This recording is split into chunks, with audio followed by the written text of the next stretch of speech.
राधे राधे भक्तों, आज हम पार्थिव शिवलिंग बना रहे हैं। कहते हैं कि जितने भी शिवलिंग है उन सबसे ज़्यादा पुण्य फल पार्थिव शिवलिंग बनाने से होता है। इसलिए पार्थिव शिवलिंग की पूजा ज़रूर करनी चाहिए।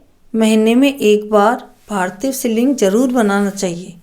लेकिन अभी आज शिवरात्रि है तो शिवरात्रि के ऊपर पार्थिव शिवलिंग की पूजा ज़रूर करनी चाहिए। उसी के लिए हम पार्थिव शिवलिंग बना रहे हैं। पार्थिव शिवलिंग बनाने के लिए हमने शुद्ध मिट्टी ली है। मिट्टी में काली मिट्टी, पीली मिट्टी या आप कोई सी भी मिट्टी, चिकनी मिट्टी, कोई सी भी मिट्टी ले सकते हैं। और उस मिट्टी को शुद्ध गंगा जल डालकर पानी के छींटे मारकर भिगो देनी चाहिए। भिगोने के बाद में उसको अच्छी तरह गूंथ के और फिर सबसे पहले पिंडी बनाएंगे। पिंडी के नीचे हमने बेलपत्र रख दिया और पिंडी बना दी। इसके बाद शिवलिंग बनाया है और अब शिवलिंग के बाद में बनेगी जलधारा। जलाधारी शिवलिंग के बाद बनती है, इसीलिए अब जलाधारी बनाने जा रहे हैं। तो इसके लिए हमने एक बड़ी सी लाइन बनाई है। बड़ी सी गोल लाइन बनाने के बाद में ये चारों ओर लग जाएगी और इसके बाद में जलाधारी का आकार दिया जा रहा है। और जलाधारी का आकार देने के लिए हमने फिर मिट्टी ली है और मिट्टी को गोल किया जा रहा है और गोल करके जलधारी का शेप दिया जा रहा है। जलाधारी बनाई जा रही है। कहते हैं कि जितना भी और शिवलिंग का महत्व नहीं होता, उससे सबसे ज़्यादा महत्व पार्थिव शिवलिंग का होता है। तो भक्तों, कम से कम महीने में एक बार पार्थिव शिवलिंग बना के उसकी पूजा करनी चाहिए और उसका विसर्जन करना चाहिए। इससे व्यक्ति की जो भी इच्छाएं होती है, जो भी मनोकामनाएं होती हैं, वो सब पूर्ण होती है। भगवान भोलेनाथ बहुत भोले हैं। वो हर भक्त की इच्छाएं पूरी करते हैं और सभी को सुख समृद्धि देते हैं। शिवरात्रि को भगवान की पूजा करने का विशेष महत्व है। इसमें विशेष पूजा सामग्री भी होती है। वो सभी सामग्री अभी मैं आपको बताऊंगी, जिससे आप पार्थिव शिवलिंग की पूजा कर सकते हैं। और वो पूजा विधि भी मैं आपको बताने जा रही हूँ। अभी हमारा शिवलिंग बन रहा है। इसमें शिवलिंग बन गया, इसके बाद ये हस्तकमल बन रहा है, जिसको जलधारी कहते हैं। जलधारी बनाई जा रही है। धीरे धीरे हम पानी के हाथ से इसको अच्छी तरह सेक देंगे। इसमें दरार नहीं रहनी चाहिए। बिल्कुल साफ सुथरा शिवलिंग बनना चाहिए, जैसे मंदिर में रहता है। कहते हैं कि शिवलिंग में दरार नहीं होनी चाहिए, वो खंडित माना जाता है। इसलिए शिवलिंग को अच्छी तरह से हम शुद्ध पानी के लोटे से पानी लेके अच्छी तरह से साफ सुथरा चिकना बनाएंगे, ताकि इसकी शेप अच्छी आए और इससे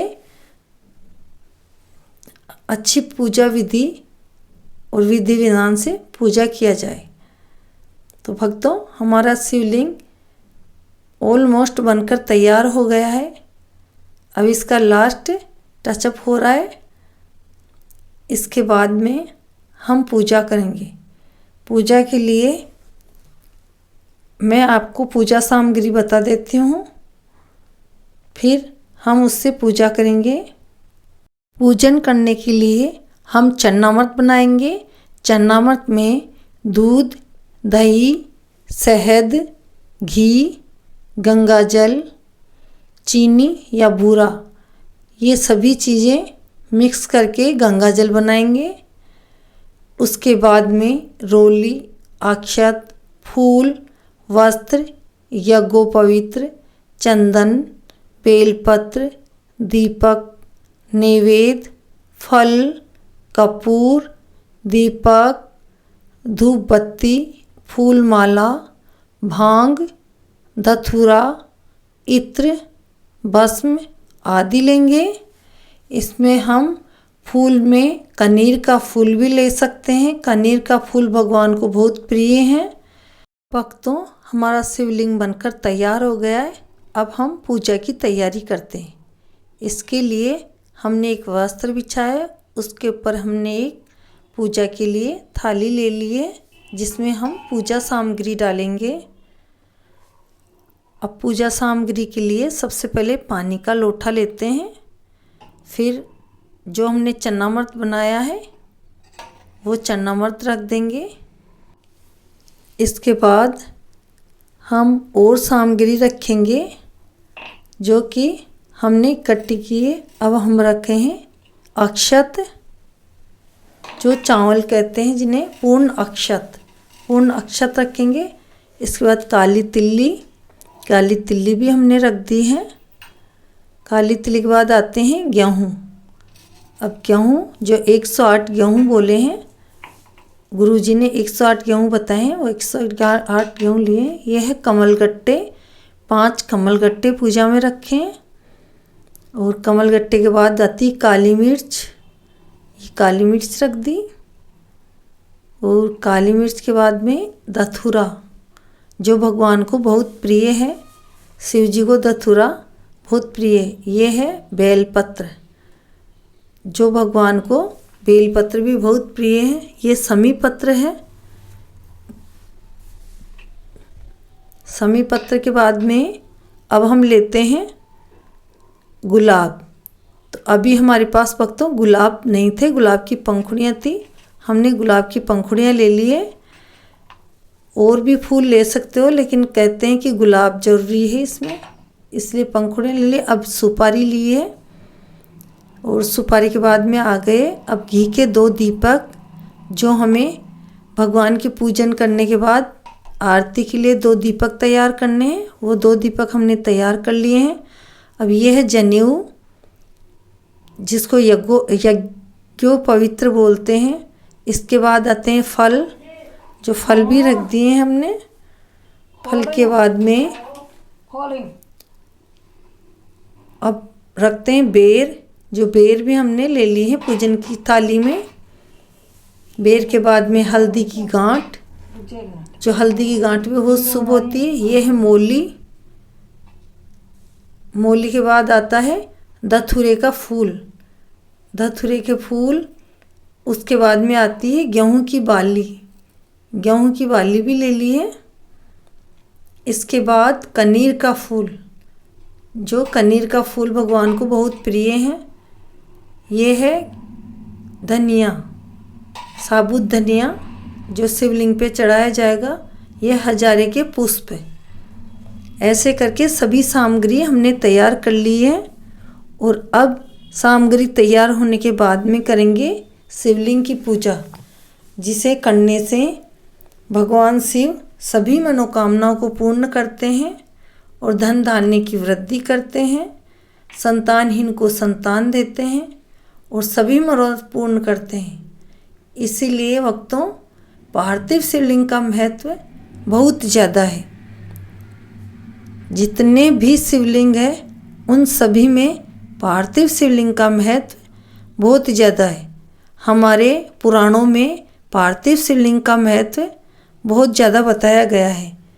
कहते हैं कि महीने में एक बार पार्थिव शिवलिंग की पूजा जरूर करनी चाहिए। उससे भगवान भोलेनाथ सभी मनोकामनाएं पूर्ण करते हैं और घर में धन धान्य की वृद्धि करते हैं।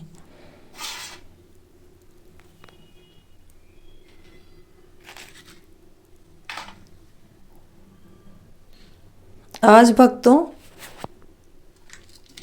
महाशिवरात्रि है, और महाशिवरात्रि के लिए भक्त जितनी पूजा करें और जितनी वस्तुएं चढ़ाएं वो सभी कम है।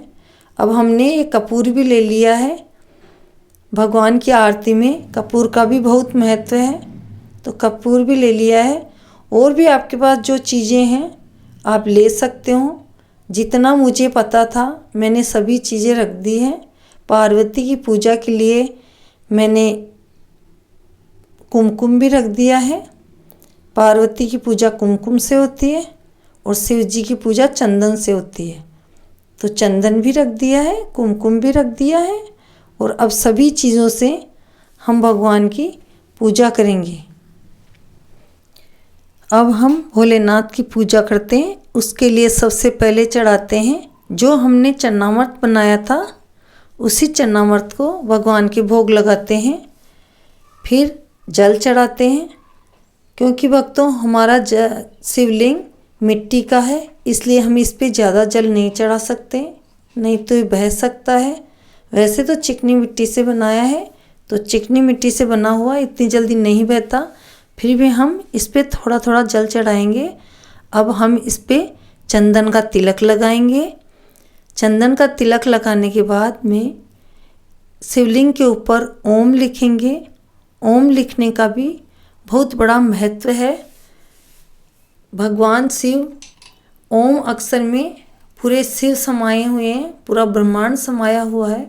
अब अक्षत चढ़ाते हैं। अक्षत के बाद में अब काली तिल्ली अक्षत के बाद में हमने अब गेहूँ चढ़ाए हैं, और अब चढ़ाते हैं लौंग। लौंग के बाद में हमने लिया है इलायची। इलायची समर्पित कर रहे हैं। इलायची समर्पित करने के बाद में कमलगट्टा समर्पित कर रहे हैं। कमलगट्टा समर्पित करने के बाद में अब हम करेंगे काली मिर्च समर्पित।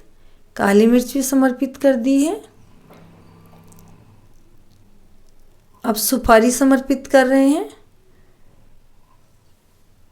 जो सामग्री हमने सभी ली थी वो सभी एक एक लेके सभी समर्पित करेंगे। अब यज्ञोपवित्र चढ़ाएंगे। भगवान के यज्ञोपवित्र पहना रहे हैं, तो अब हमने यज्ञोपवित्र चढ़ा दी है। इसके बाद में यज्ञोपवित्र के बाद में समीपत्र। समीपत्र का महत्व बहुत है, जिसको भगवान भोलेनाथ को बहुत ही प्रिय है। अब गुलाब की पंखुड़ियाँ चढ़ा दी है। इसके बाद धतूरा चढ़ा दिया है। धतूरा समर्पित करने के बाद में अब हम समर्पित करते हैं गेहूं के दाने।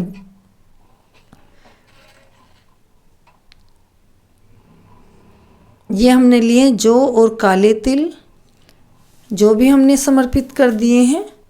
अब है बेर। बेर का भी बहुत महत्व है, बेर भी समर्पित कर दिया है। अब समर्पित करते हैं गेहूं की बाली। गेहूं की बाली हमने समर्पित कर दी है। इसके बाद कनीर का पुष्प, जो कनीर का पुष्प भी हमने समर्पित कर दिया। भक्तों अगर आपके पास कनीर का पुष्प हो तो ज़रूर चढ़ाना चाहिए। कनीर का पुष्प भगवान को बहुत प्रिय है। अब हमने हल्दी की गांठ समर्पित कर दी है। इसके बाद में गेहूं के दाने समर्पित किए हैं।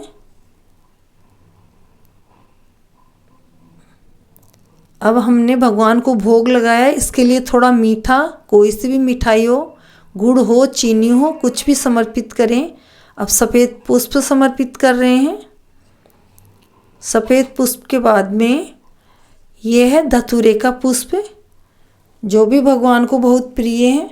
धतूरा, आकड़ा, जो आक कहते हैं, जिसे मंदार कहते हैं, जो भी आपके वहाँ बोलते हैं, उसका आक मंदार पुष्प की माला या पुष्प चढ़ानी चाहिए भगवान को। ये मैंने मोली समर्पित कर दी है, जो भगवान का वस्त्र होता है। मोली को भगवान का वस्त्र करके समर्पित किया जाता है। अब भक्तों हम दीप प्रज्वलित कर लेते हैं और भगवान की आरती करते हैं।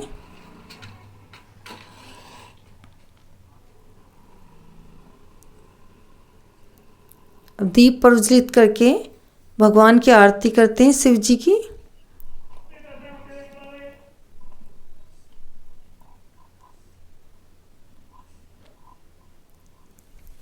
कहते हैं शिवरात्रि को भगवान के 2 दीप घी के ज़रूर चढ़ानी चाहिए। तो ये 2 दीप हमने तैयार कर लिए हैं और भगवान की आरती कर दी है। अब भगवान की आरती करने के बाद में भगवान से अपनी सभी मनोकामनाएं बोलें और जो भी आपके मन में इच्छाएं हैं वो सभी भगवान भोलेनाथ को कहें। भगवान भोलेनाथ बहुत ही भोले हैं, वो सभी भक्तों की मनोकामनाएं पूर्ण करते हैं। पूर्ण पूजा होने के बाद में सभी पूजा करने के बाद में हाथ जोड़े और भगवान भोलेनाथ का ध्यान करें। भोलेनाथ का ध्यान करके भगवान से सुख, समृद्धि, संपदा, वैभव, लक्ष्मी सभी की कामना करें। रोगी अपने रोग को नष्ट करने के लिए भगवान शिव से प्रार्थना करें। अब हमने भक्तों भगवान के फल चढ़ाया है, भगवान को फल भी अर्पित करना चाहिए।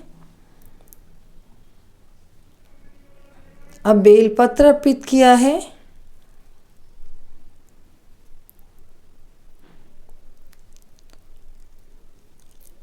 भक्तों हमारी पूजा हो गई है। इसके बाद में हमें पार्थिव शिवलिंग का विसर्जन कर देना चाहिए। विसर्जन करते समय ये जो जलधारी है उसका मुख अपनी ओर होना चाहिए और मन में जो भी कामना है वो सभी कामना भगवान भोलेनाथ के सामने बोलनी चाहिए और अपने सभी रोग दोग का निवारण के लिए भगवान से प्रार्थना करनी चाहिए। अब हमने शिवलिंग का विसर्जन कर दिया है। अब हमारे पास आसपास में ना नदी है, ना कोई गंगा, ना तालाब, तो हम क्या करेंगे कि बर्तन को लेके बर्तन में ही विसर्जन कर देंगे, जैसे मैंने विसर्जन किया है। अगर आपके पास आसपास में कहीं गंगा, यमुना, सरस्वती कोई भी नदी हो तो आप उसमें विसर्जन कर सकते हैं, लेकिन मैंने एक बर्तन में विसर्जन किया है। इस पानी को ले जाके हम किसी भी पेड़ पौधे के गमले में डाल देंगे। तो ये आप भक्तों देख रहे हो कि आपको शिव जी का पार्थिव शिवलिंग कैसे विसर्जन करना है, तो इसी विधि से आपको विसर्जन करना है। तो हमने आपको सभी पूजा विधि बता दी है। तो बोलो हर हर महादेव, श्री शिवाय नमस्तुभ्यम।